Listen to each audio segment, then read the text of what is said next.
Students, ये video BA first year second semester के विद्यार्थियों के लिए महत्वपूर्ण है। आज की चर्चा का विषय है पॉलिटिकल थ्योरी का chapter theories of the origin of state and social contract, राज्य की उत्पत्ति के सिद्धांत का सामाजिक समझौता। सिद्धांत और सामाजिक समझौता। पहला क्वेश्चन है, राज्य की उत्पत्ति के सामाजिक समझौते का संक्षिप्त वर्णन कीजिए। आंसर है इसका, सामाजिक समझौते का सिद्धांत राज्य की उत्पत्ति का प्रमुख सिद्धांत है। 17वीं और 18वीं शताब्दी का एक महत्वपूर्ण दस्तावेज है। इसका जन्म राज्य की दैवीय उत्पत्ति के सिद्धांत के अनुसार विरोध स्वरूप हुआ।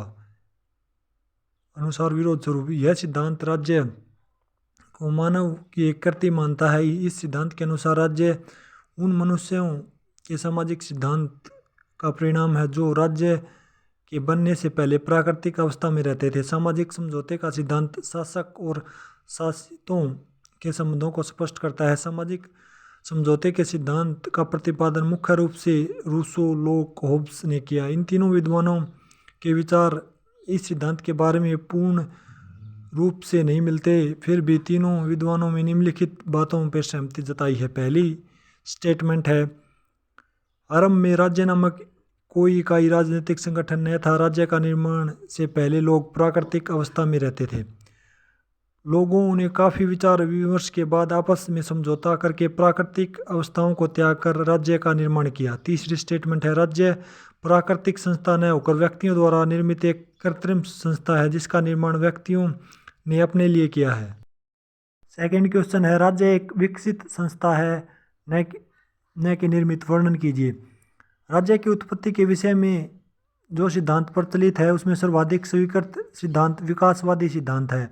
यह सिद्धांत इस बात पर बल देता है कि राज्य का निर्माण व्यक्तियों द्वारा नहीं किया गया जैसा कि समझौतावादी विचारक मानते हैं, बल्कि राज्य क्रमिक विकास की उपज है, यानी निरंतर समय के अनुसार इसका विकास हुआ है धीरे धीरे। अन्य शब्दों में राज्य का जन्म नहीं हुआ बल्कि धीरे धीरे विकास हुआ है और इस विकास में सैकड़ों वर्ष लग गए।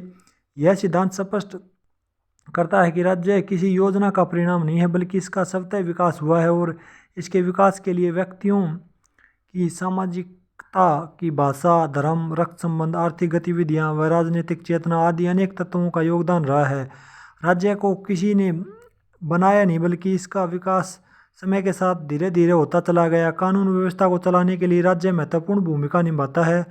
प्राचीन समय में सबसे छोटी इकाई परिवार थी। परिवार से मिलकर ग्राम बने, ग्राम से मिलकर राज्य का निर्माण हुआ। संक्षेप में हम यह कह सकते हैं कि राज्य एक विकसित संस्था है, न कि निर्मित। नंबर थर्ड है, राज्य की उत्पत्ति के दैवीय सिद्धांत का वर्णन कीजिए। राज्य की उत्पत्ति के मुख्य जैसे 4 सिद्धांत हैं। एक दैवीय सिद्धांत है, एक शक्ति सिद्धांत है और एक पितृक सिद्धांत है और एक मात्रक सिद्धांत है। उसमें से दैवीय सिद्धांत का आंसर आपने इसमें देना है। आंसर है इसका, राज्य की उत्पत्ति के विषय में कुछ कहना कठिन है क्योंकि इतिहास राज्य की उत्पत्ति के बारे में मौन है। ऐसी स्थिति में विभिन्न लेखकों ने अपनी कल्पना और तर्क के सहारे राज्य की उत्पत्ति के विभिन्न सिद्धांतों का प्रतिपादन किया है। राज्य की उत्पत्ति का दैवीय सिद्धांत एक प्राचीन सिद्धांत है।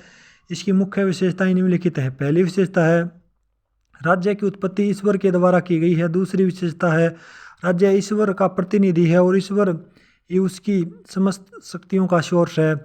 तीसरी विशेषता है, जनता के लिए राजा की आज्ञा का पालन करना आवश्यक है। जनता राजा का विरोध नहीं कर सकती क्योंकि राजा ईश्वर का प्रतिनिधि है। फोर्थ विशेषता है इसकी, राजा की शक्तियाँ असीमित है क्योंकि उसके ऊपर किसी प्रकार का कोई कानून लागू नहीं होता।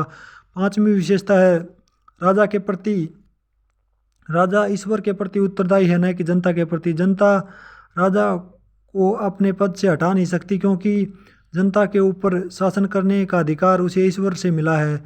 छठी विशेषता है, अत्याचारी राजा को दंड देने ईश्वर का कार्य है, न कि जनता का। जनता द्वारा राजा की आज्ञाओं का उल्लंघन करना अपराध ही नहीं बल्कि उस समय पाप माना जाता था। सातवीं विशेषता है, राजा की शक्तियाँ उस समय सर्वमान्य होती थी। राजा के अधिकार निरंकुश थे। निर्वाचन न होकर राजा का पद उस समय वंशानुगत होता था। नंबर 4 है, राज्य के उद्भव में धर्म की भूमिका पर विवेचना कीजिए। आंसर है, राज्य के निर्माण में अनेक तत्वों की भूमिका है, उसमें से धर्म भी प्रमुख है। धर्म समाज में एकता बनाए रखने के लिए महत्वपूर्ण योगदान देता है। गैटल के अनुसार रक्त संबंध और धर्म एक वस्तु के दो रूप होते हैं, दो रूप थे। समूह की एकता और उसके दायित्व की धार्मिक मान्यता दी गई। प्रारंभ में व्यक्ति प्रकृति से भयभीत रहता था, इसी कारण प्राकृतिक